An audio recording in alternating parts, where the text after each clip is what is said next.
Magandang araw sa inyong lahat dyan mga boss. Andito na naman tayo ang inyong lingkod, si Clifford Dama Vlogs. So sa mga bago kong followers dyan at yung mga kaibigan nating Damador o sa mga subscriber ko mga boss, kung sino yung gusto magpapa-shoutout dyan mga boss, mag-comment lang po kayo sa baba. Sa may comment section po para i-shoutout ko kayo sa next video.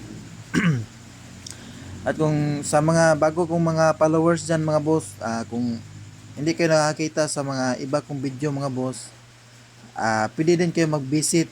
Please visit my YouTube channel, Clifford Dama Vlogs. Andun po lahat mga boss. Meron talaga kayong matutunan na aral doon mga boss. maraming video doon mga boss. Maraming video doon. Doon ko ina-upload yung mga ibang laban ko mga boss. Yung mga video ko na ano mga boss, doon ko din ina-upload.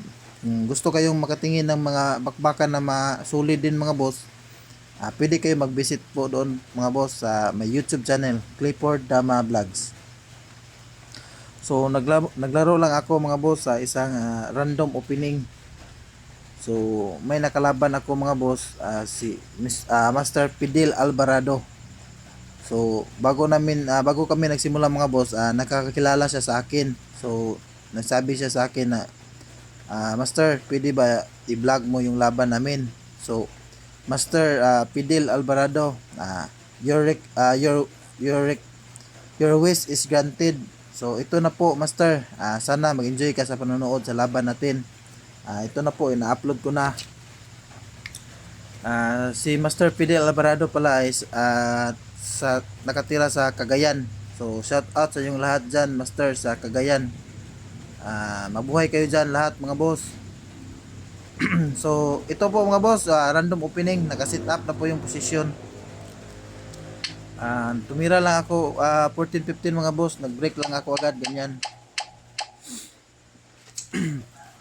pero ito yung random opening mga boss, balikatan to mga boss, kibali pag yung ako pag mamaya dyan mga boss, ako na din yung mag-handle sa posisyon niya, yung black, tapos yan naman din dito sa white. Medyo ano lang to, palitan ng posisyon. Pag 155 niya mga boss, nag 6-2 lang ako. Pag 116 niya mga boss, tumira lang ako ng A3. Pag 16-13 niya mga boss, so medyo familiar natin yung formada mga boss no, kahit medyo random opening. Parang mahawig din natin sa sa libro. May opening din talaga natin siyang mapapansin, para 115 versus 313 siguro. Tira lang ako 314 mga boss, pagkain sa ganyan, nag-break siya, tira lang ako 51. Pag 11-7 niya mga boss, tumira lang ako ng 9-5 timing. Tapos nag-break siya ganyan mga boss, pinakain niya sa may 7-15. So sinayang ko lang ganyan mga boss. Napatira siya agad ng 15-14 mga boss. Para sa akin mga boss, yung 15-14 medyo blunder yan mga boss, kasi pwede ko na yan tirahan ng 12-8. Pero tiniming ko muna mga boss, nag-timing lang muna ako. Tiniming ko lang muna, tumira muna ako ng 15-14.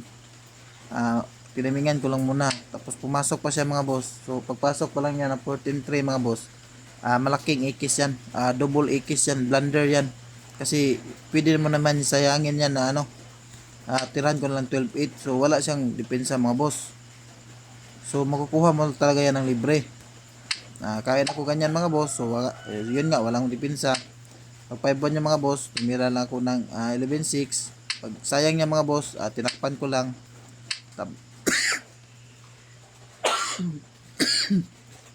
12-7 siya mga boss. 5-4. Sinayang yung mga boss, umilag lang ako.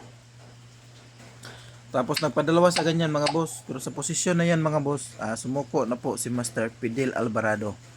So shout out sa iyo Master. Nice game. Solid din yung bakbakan natin mga boss. Game 2 na tayo mga boss. Ako naman yung black, siya naman yung white. Pero kanina mga boss, bago ko tinira yung 15-14 kanina mga boss, kasi alam ko naman na ako din yung magdadala sa black mga boss. So napag-isipan ko na kanina pa mga boss, yung tira ko sa pag ako na yung black. Tiningnan ko din yung pisa niya kung ano yung magandang tira. So pag tira niya ng 7-3 mga boss, hindi siya nag-real. So tumira na ako agad ng 214. Tapos tira siya ng 313 mga boss. Dito mga boss, may hinanda na akong trap diyan. Kasi ito mga boss, isa din ito sa mga simple trap. Simple trap lang ito mga boss. Kasi may ano kasi ito mga boss na may opening din siya na ano, pag mapapasok talaga siya, siguradong tatamaan siya. Tumira lang ako ng 12-7 mga boss.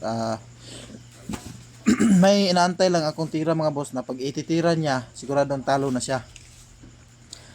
Yun nga mga boss, napatira siya agad ng E3. So yun nga yung sinasabi ko mga boss. Dito lang yung simple trap mga boss. Pagkain ka lang ng 14-16. Pagkain niya ng 4-14 mga boss, dito lang. Yung sekreto ito mga boss is pagkain ka 116, ganyan. Pagkain niya mga boss, so kumain ako ng 3. Siguro nagulat si Master Fidel dito kasi hindi niya siguro alam na may trap na pala doon. Tumira siya ng 11-7 mga boss, ganyan. Pero sa posisyon na to mga boss, nagsabi na siya sa akin na talo na daw siya. Nagtira pa ako ng 7-2, timing pa kami mga boss. Pagtira ko ng 7-2 mga boss, sumuko na po si Master Fidel Alvarado. So shout out sa iyo Master, nice game. Sana nag-enjoy ka din sa laban natin mga boss at may aral ka ding napulot doon mga boss. Kasi kung sa dama mga boss, kahit JM ka na mga boss or kahit na Super A ka na, may araw din talaga na matatalo ka mga boss. Ang importante mga boss is tanggap mo yung pagkatalo mo. Kasi marunong ka na, yun nga mga boss, marunong ka nang maglaro ng dama mga boss, so marunong ka na din sana tumanggap ng pagkatalo. Kasi may iba din kasi mga boss na parang hard loser, hindi nila matanggap yung pagkatalo. So yun nga yung dapat nating iwasan. Sana maging ano lang tayo, sportsmanship. So bago matapos itong video mga boss, may shoutout lang ako. So shout out sa iyo Master Ryan Chris Kamingay Balansag ng Libaong Panglao Bohol. Ang shout out din sa iyo Master Angelito Plaso from Cebu. Ang shout out sa iyo Master Erickson Encaliado. Malakas din ito maglaro ng dama mga boss. So may ina-upload din siya mga video mga boss. Pwede din kayo mag-visit sa Facebook niya at meron din kayong aral na mapupulot. Ang shout out din sa iyo Master Aaron ang Malakas. Malakas talaga to mga boss kasi last name niya Malakas. So shout out sa iyo dyan Master. And shout out din sa iyo Master John Balasi ng Sikihor. And shout out sa iyo Master Tuto Silma ng Masbate City. And shout out sa iyo Master Dondon ng Valenzuela City. Shout out sa iyo Master Melvin Alauria. And shout out sa iyo Master Glenn Ray Ngujo aka Barbits ng Cebu. And shout out sa iyo Master Roland Tranquilero Soberano ng Tibuli South Cotabato. And shout out sa yung lahat dyan, Damador ng Ilocos, mabuhay kayong lahat dyan mga boss. And shout out sa iyo Master George Dolotina ng Batuan Bohol. And shout out sa iyo Master E.G. Biso ng Caloocan. And shout out sa iyo Master Larry Dama PG ng Dimeo Bohol. Malakas yan mga boss, yan ang pinakamalakas na maglaro ng dama. Shout out din sa iyo Master Sugabo Earl Ivan ng Carmen Bohol.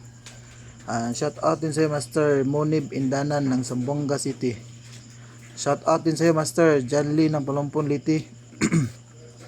And shout out din sa iyo Master Gilvin Pameron Rama ng Padada Davao. And shout out din sa iyo Master Hero Bang ng Maguindanao Cotabato. Magaling din yan maglaro ng dama mga boss. And shout out sa iyo Master Elmar de Taonon. And shout out din sa iyo Boss Oscar Amakin, champion ng Panglao. And shout out din sa kaibigan natin Damador na si Doydoy Olaer ng Karkar Cebu. So yun lang mga boss, sana may aral kayong napulot sa laban na yun mga boss.